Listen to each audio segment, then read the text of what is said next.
Hi everyone, this is Total War Therapy, and since we already made the video about the worst DLC in my opinion, today we're gonna make the video about the best DLC ever made for Total War Warhammer. And in this video I will talk about the best DLC given the scope. What I mean with that? That of course the race packs, the Thrones of Decay, Shadows of Change, they have bigger scope than normal Lord packs. That's why in this video I would say which is for me the best DLC given the price. Okay, for its price, and for me is definitely the Twisted and the Twilight.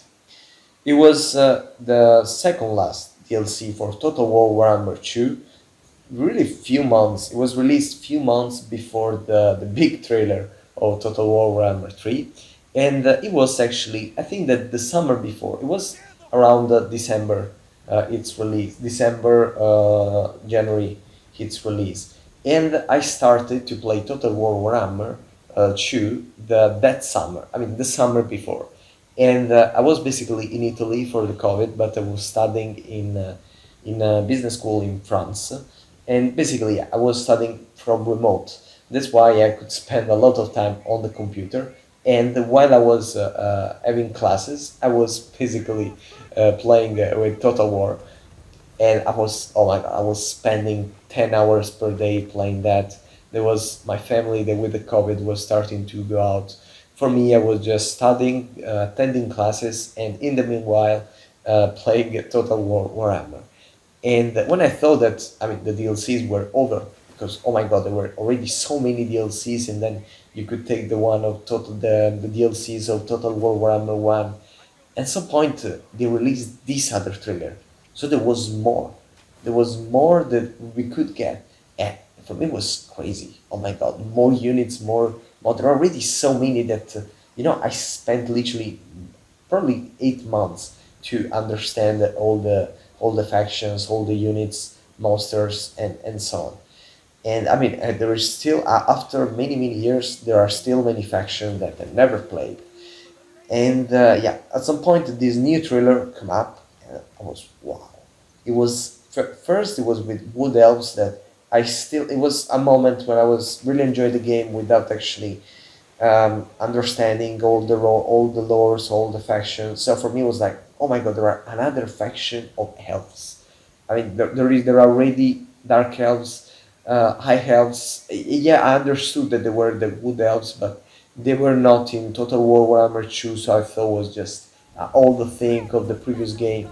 And no, we were about to get another kind of elves in the game, and with Skaven they were and probably even now kind of are my favorite faction in all the game. And yes, it was a very important DLC because it set the standard very high.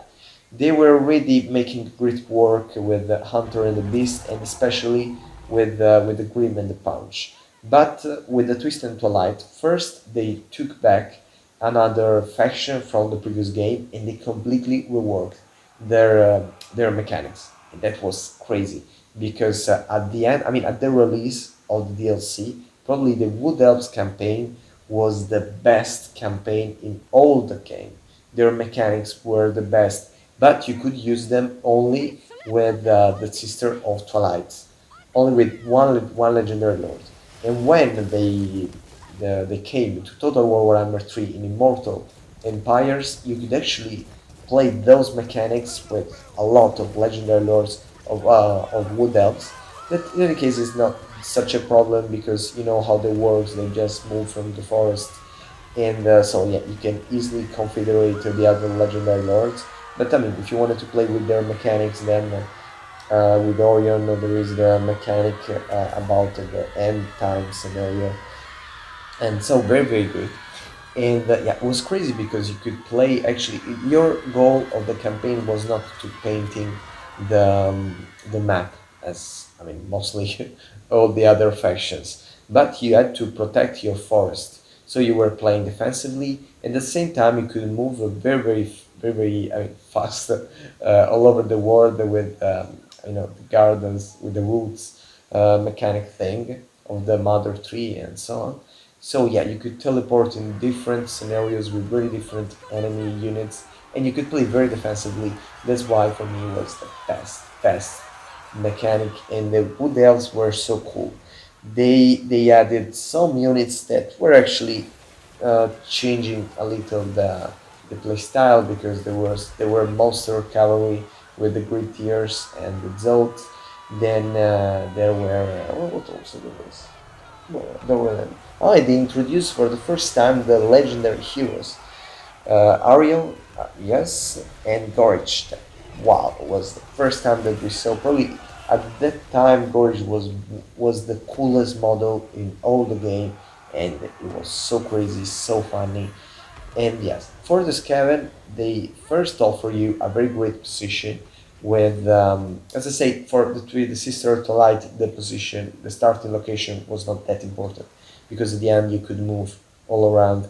But with Skaven, they give you this very, very funny location between, in Nagaro, so you can actually fight a lot of Dark Elves. And Dark Elves are one of the factions that I like to fight against the most.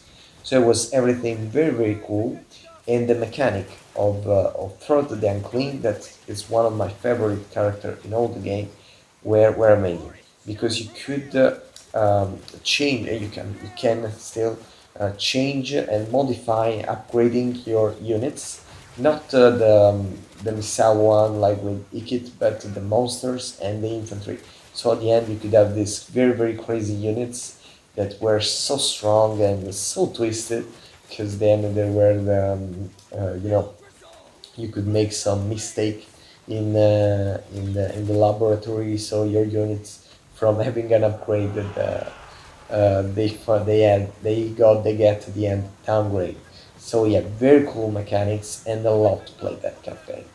It was so well done that yeah, it really for me set very, very high the standard of the next DLC. And I mean, at the end, with Silence and the Fury, they actually did a very, very good work too. They reworked the Beastman such a wonderful way, and Oxyatl was still it's probably, yeah, the Leaderman faction with the best campaign. It is not that hard, because Leaderman mechanic are a little lacking, but yeah, I think they continued that job. But yeah, Twist and the Twilight was the peak of that. Thank you for following me and to hear a little about my story with this game. And don't forget to subscribe and see you soon.